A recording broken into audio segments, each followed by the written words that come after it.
Bismillahirrahmanirrahim. Assalamualaikum warahmatullahi wabarakatuh. Perkenalkan, nama saya Narya Safaira Ruby dari kelas 6A.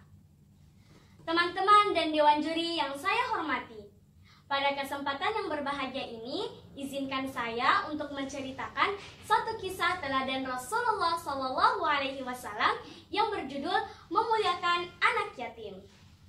Teman-teman tahu tidak? Allah Subhanahu wa Ta'ala berfirman di dalam Al-Quran untuk selalu memuliakan anak yatim. Ayat tersebut terdapat di dalam surah Al-Ma'un ayat 1-2. A'udzu billahi minasyaitonir rajim. Bismillahirrahmanirrahim. Ara'aital ladzi yukadzibu biddin fadzalikal ladzi yad'ul yatim. Yang artinya, tahukah kalian orang yang mendustakan agama? Maka itulah orang yang menghardik anak yatim. Nah, maka dari itu kita harus selalu memuliakan anak yatim, seperti kisah yang akan saya ceritakan. Nah, teman-teman, seperti yang kita ketahui, Nabi Muhammad SAW menaruh perhatian yang sangat besar kepada anak yatim. Pada suatu hari raya, Nabi Muhammad SAW hendak keluar rumah untuk melaksanakan sholat Idul Fitri. Sementara anak-anak yang lain sedang bermain di jalanan. Namun, dari kejauhan, Nabi Muhammad SAW melihat ada seorang anak yang sedang duduk berseberangan dengan anak yang bermain. Ia mengenakan pakaian yang sederhana. Wajahnya pun terlihat murung dan sambil menangis terseduh-seduh.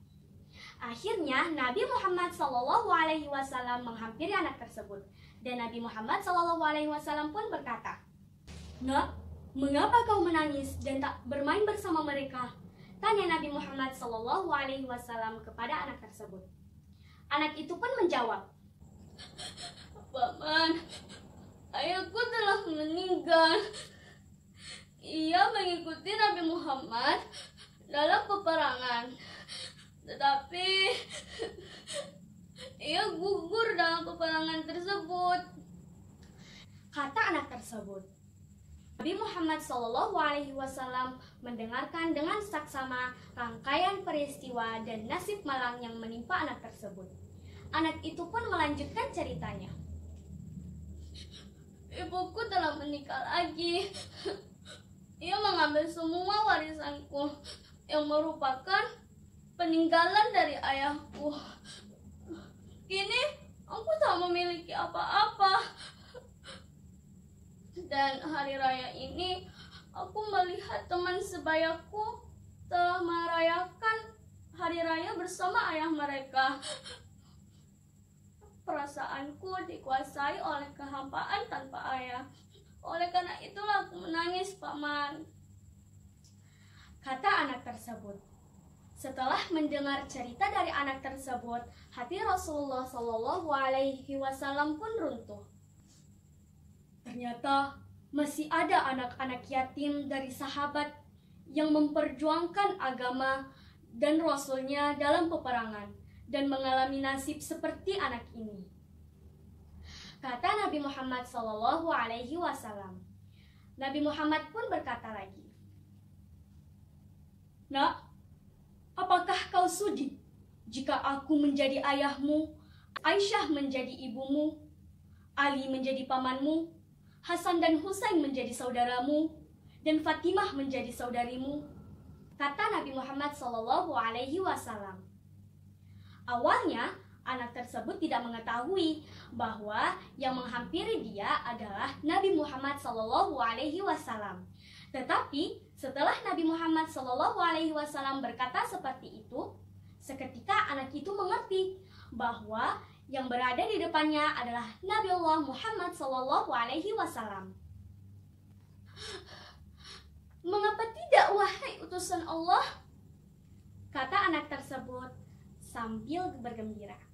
Nabi Muhammad SAW pun mengajak anak tersebut untuk pergi ke rumahnya. Di sana, penampilannya diperhatikan. Dia diberi makan dan diberi wangi-wangian. Setelah selesai, ia pun keluar dari rumah Nabi Muhammad SAW dan mengajak teman-temannya yang lain untuk bermain bersama.